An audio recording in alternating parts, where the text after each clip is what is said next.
इन परियों ने कैसे बदली एक इंसान की तकदीर, आइए देखते हैं। और पास वाले गांव में एक दर्जी रहता था। इसके 3 लड़के थे। दर्जी बहुत ही गरीब था। दर्जी के पास सिर्फ एक ही बकरी थी। तीनों लड़के इसी बकरी का दूध पीकर किसी तरह अपनी ज़िंदगी का गुजारा करते थे। वो बारी बारी इस बकरी को जंगल चराने के लिए ले जाया करते थे। कुछ अरसा ऐसे ही गुजर गया। जब बकरी का दूध कम पड़ने लगा तो जो बड़ा बेटा था उसने बाहर कमाने का सोचा।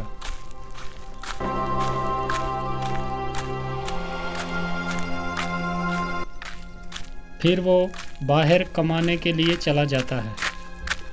वो चलता रहा।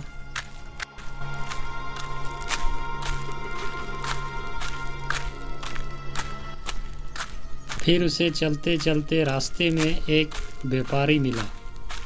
व्यापारी ने लड़के से पूछा, अरे भाई ज़रा सुनो तो, कहाँ जा रहे हो तुम? मैं कहीं कामकाज ढूंढने जा रहा हूँ। हमारे घर के हालात कुछ अच्छे नहीं हैं। हम 3 भाई हैं और हमारे घर में सिर्फ एक ही बकरी है जिसका दूध पीकर हम जवान हुए, और आगे ज़िंदगी का गुजारा करने के लिए हमारे पास कुछ भी नहीं है। इसलिए उन तीनों में से बड़ा भाई मैं ही हूँ उनका, तो मैं कहीं कमाने जा रहा हूँ। अरे, आपकी तो बहुत दुखी कहानी है भाई। देखो मेरे पास काम है, मैं एक व्यापारी हूँ और ख़रीदो फरोख्त का काम करता हूँ। सामान खरीदता हूँ और बेचता हूँ। क्या मेरे पास नौकरी करोगे तुम? हाँ, क्यों नहीं। मुझे तो काम ही करना है। अगर आप मुझे काम पे रख लें तो इससे मुझे और अच्छा क्या चाहिए। ठीक है, तो आओ मेरे साथ चलो। ये बोलकर व्यापारी उसे अपने साथ लेकर चला गया। व्यापारी ने लड़के को अच्छे तरीके से खरीदने और बेचने का काम सिखा दिया।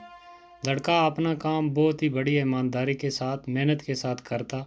थोड़े दिनों में व्यापारी के काम को बहुत आगे बढ़ाकर ले गया और व्यापारी बहुत खुश हुआ उसकी मेहनत को देखकर उस पे बहुत खुश हुआ, और व्यापारी पहले से भी बहुत बड़ा अमीर हो गया। जब काम करते करते कई वर्ष गुजर गए तो एक दिन लड़के ने व्यापारी से कहा, मालिक मुझे छुट्टी चाहिए कुछ दिन के लिए, मैं अपने घर जाना चाहता हूँ। काफ़ी अरसा गुजर गया है आपके पास काम करते करते, तो मैं सोचता हूँ कि एक बार उनसे मिलकर आ जाओ। हाँ, ठीक है, कल तुम्हें छुट्टी मिल जाएगी। तुम कल सुबह चले जाना, ठीक है। और हाँ, एक बात, तुम्हारी ईमानदारी के बदले मैं तुम्हें एक अजीबोगरीब गधा देता हूँ। ये गधा अपने साथ ले जाओ। इस गधे की खूबी ये है कि जब तुम इसके मुंह पर थैली बांध कर कहोगे उगल, तो ये सोना चांदी फौरन उगलेगा। चाहे थैली कितनी बड़ी क्यों ना हो, फौरन भर जाएगी। इससे तुम्हारा और तुम्हारे परिवार का अच्छे से गुजारा हो जाएगा। अरे मालिक धन्यवाद, आपने इतनी अच्छी चीज़ मुझे दी। तो अच्छा, मैं चलता हूँ। लड़का गधे को लेकर खुशी खुशी घर रवाना हो गया। चलते चलते रात हो गई। लड़का एक जगह रुक गया और इधर उधर देखने लगा तो उसे एक मकान नज़र आया, और उसने सोचा कि रात यहाँ ही रुक जाता हूँ, सुबह चला जाऊँगा। लड़का जब इस घर में गया तो वहाँ एक आदमी रहता था और उससे कहा, भाई साहब मुझे रात काटनी है, क्या मैं रात रुक सकता हूँ आपके पास? हाँ भाई, क्यों नहीं, ये मुसाफिर खाना ही है। आने जाने वाले लोग जो भी होते हैं रात इधर ही रुकते हैं, आप भी रुक सकते हो, कोई दिक्कत नहीं। अच्छा, तो फिर भाई मेरे लिए अच्छा खाना लेकर आओ। जो आपके पास सबसे अच्छा खाना है वो लेकर आओ मेरे लिए। लड़के ने अच्छे पकवान मंगवाए, अच्छे खाने जो उसके पास थे। ठीक है, तुम इधर आराम करो, मैं तुम्हारे लिए खाना लेकर आता हूँ। अरे ये लो, तुम्हारे लिए खाना आ गया। अब खाना खाओ और आराम के साथ सो जाओ।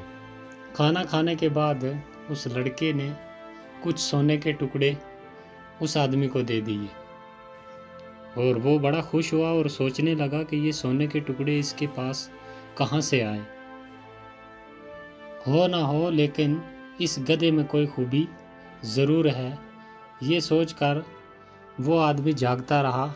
जब लड़का सो गया, उस आदमी ने वो गधा चुरा लिया और उसकी जगह दूसरा गधा आनकर बांध दिया।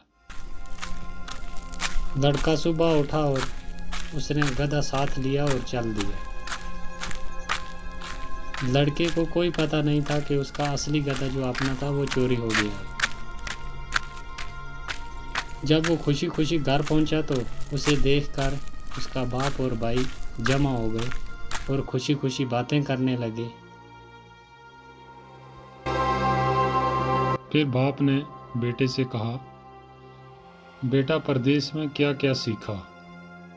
पिताजी, व्यापार का काम सीखा, खरीदने और बेचने का काम सीखा। मैं एक व्यापारी के साथ नौकरी करता था।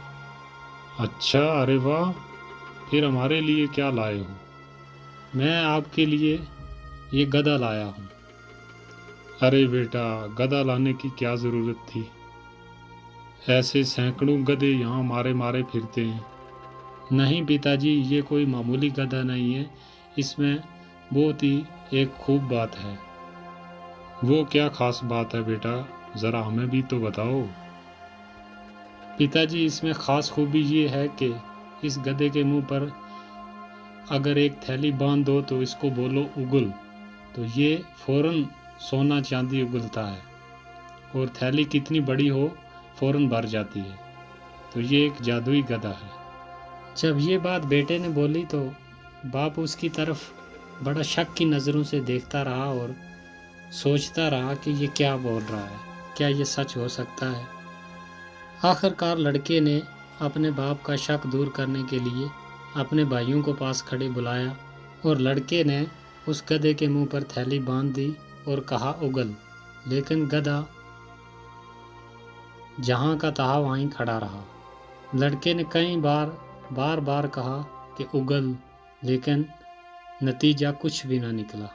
थैली जैसे ही खाली थी वैसे की वैसे ही रही और गधा चुपचाप खड़ा रहा। और लड़के की समझ में आ गई बात कि जहाँ मैं रात ठहरा था उस आदमी ने ज़रूर उस गधे मेरे को चोरी कर लिया और उसके बदले मुझे ये दूसरा गधा दे दिया। और लड़का बाप के और भाइयों के सामने बहुत शर्मिंदा हुआ।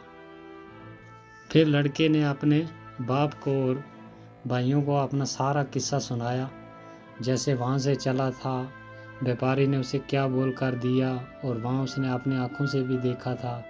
फिर वो जहाँ रात रुका और उसके साथ क्या हुआ, सब हाल सुना दिया अपने बाप को और भाई को। ये सुनकर तो अब दूसरे भाई ने सोचा कि अब मेरी बारी है, मैं कहीं कमाने जाता हूँ। तो वो निकल जाता है सफ़र पर। वो बराबर कई दिन चलता रहा। दिन में चलता और रात को एक पेड़ के नीचे सो जाता। सुबह फिर अपना सफ़र जारी कर लेता। फिर एक दिन चलते चलते उसे एक बुढ़िया मिली जो एक नदी के किनारे एक छोटी सी झोंपड़ी में रहती थी। लड़का भी उस बुढ़िया के साथ रहने लगा। जो काम वो बुढ़िया उसको बतलाती वो उसे बहुत मेहनत और ईमानदारी के साथ कर देता था। बुढ़िया भी उसके काम से बहुत खुश थी। लड़के ने एक दिन उस बुढ़िया से कहा, मुझे ना अपने घर जाना है, तो मैं फिर वापस आ जाऊंगा, कुछ दिन के लिए मैं अपने घर जा रहा हूँ। हाँ बेटा, बिल्कुल जाओ, मैं आपके काम से बहुत ही खुश हूँ, लेकिन मेरे पास सोना चांदी नहीं है तुम्हें देने के लिए। मेरे पास सिर्फ ये एक डिबिया है, ये तुम अपने साथ ले जाओ। और ये कोई मामूली डिबिया नहीं है, इसकी एक खूबी है, और इसको जब तुम कहोगे कि भर जा, और ये अच्छे अच्छे खानों के साथ भर जाएगी। चाहे आदमी कितने भी क्यों ना हो, पेट भर के खाना खा लेंगे। और तुम ये डिबिया अपने साथ लेकर जाओ। लड़का बहुत खुश हुआ और उसने वो डिबिया अपने साथ ली और चल दिया घर की तरफ। वो भी चलते चलते उसी जगह पहुंच गया जहाँ पर उसका भाई बड़ा जो था वो रात रुका था, उसी आदमी के पास। वो भी वहीं रुक गया रात गुजारने के लिए। और उस आदमी ने उससे पूछा, भाई क्या खाना खाओगे कुछ? अरे नहीं भाई, तुम तकलीफ मत करो, मैं तुम्हें खाना खिलाता हूँ, मेरे पास बहुत खाना है। तुम्हारे पास तो कुछ भी नहीं है, तुम कहाँ से खाना खिलाओगे? लड़के ने अपने पास से वही डिबिया निकाली और जैसे बुढ़िया ने बोला था वैसे ही उसने बोला जब, तो वो एकदम भर गई अच्छे अच्छे खानों से। तो जब दोनों ने मिलकर खाना खाया तो उस आदमी की फिर नज़र बदल गई। उसने कहा कि ये डिबिया मामूली नहीं, ये कोई ख़ास डिबिया है, और वो उसे छुपाने की तरकीब सोचने लगा। लड़का काफ़ी थक चुका था, खाना खाने के बाद वो सो गया, लेकिन वो आदमी जागता रहा।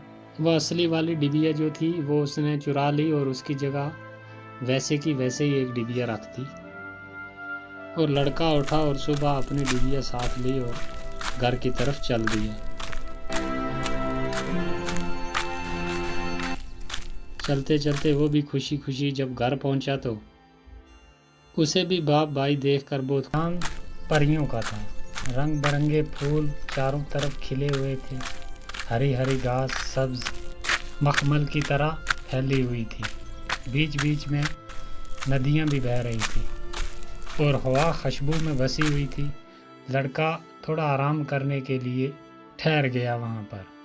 हवा की मस्त खुशबू ने आँखों में नींद भर दी और वो जल्दी ही एक फूल के नीचे सो गया।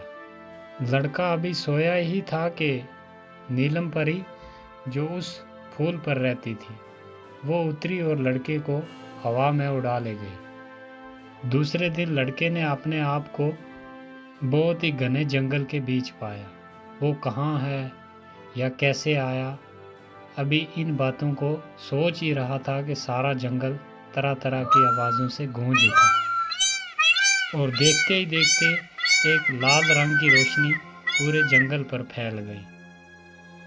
और लड़का बहुत परेशान हुआ और बार बार सोचा, लेकिन उसे कुछ समझ ना आया।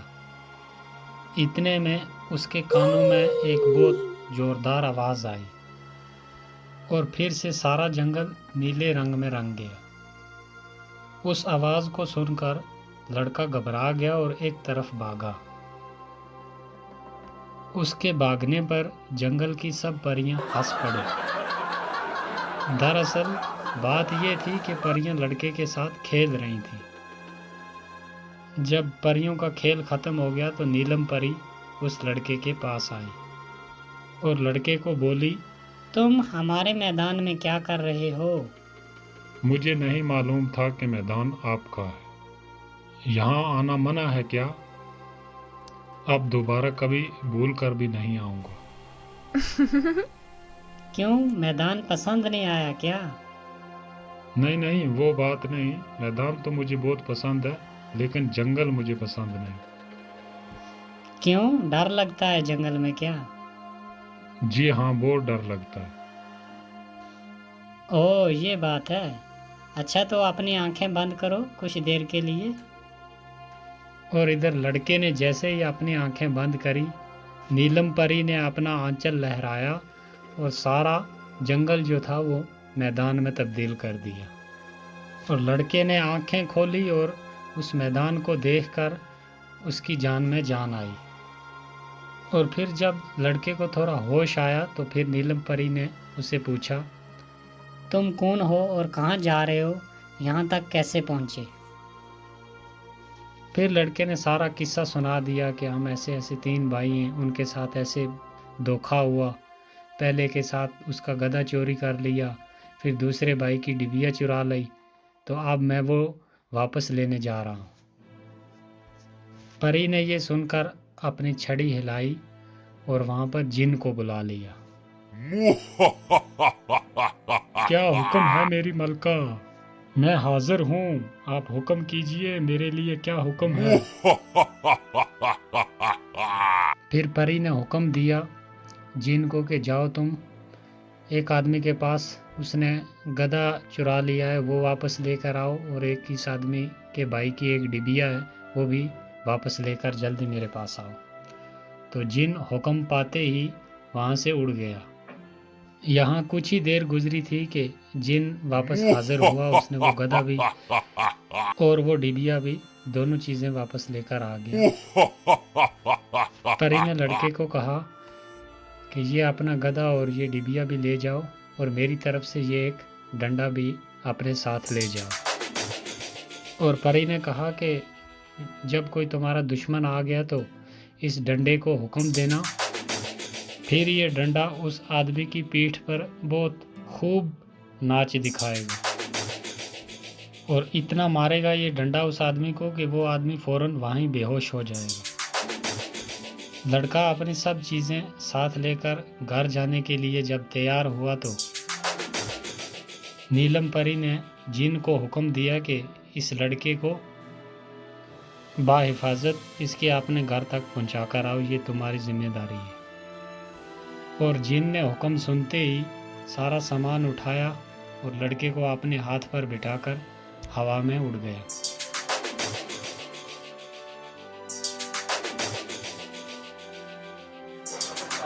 तो मेरे वीडियो देखने के लिए थैंक यू, धन्यवाद दोस्तों। जब सारा सामान लेकर घर पहुंचा तो घर वाले भी बहुत खुश हुए और वो भी उसके आगे अपनी खुशी खुशी ज़िंदगी गुजारने लगे। तो दोस्तों, कहानी अच्छी लगी तो वीडियो को लाइक करें और चैनल को एक बार ज़रूर सब्सक्राइब करें।